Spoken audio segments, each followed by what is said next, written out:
మనన్నవరు ఆపేది ఇక్కడ. హలో, ఇప్పటికే మీకు అర్థమైపోయి ఉంటుంది ఇది మా parents anniversary celebration video.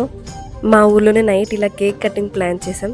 30 years of togetherness. ఎంత బ్యూటిఫుల్ లైఫ్ చూసుంటారు కదా. మా అవతారాలు చూసి భయపడకండి. మేము యాక్చువల్గా ఒక పెళ్లి ఫంక్షన్ నుంచి రిటర్న్ అవుతున్నాం. రిటర్న్లో ఇలా 12కి కేక్ కటింగ్ అండ్ సెలబ్రేషన్స్ జరిగాయి. ఎలా జరిగాయని మీరే చూడండి.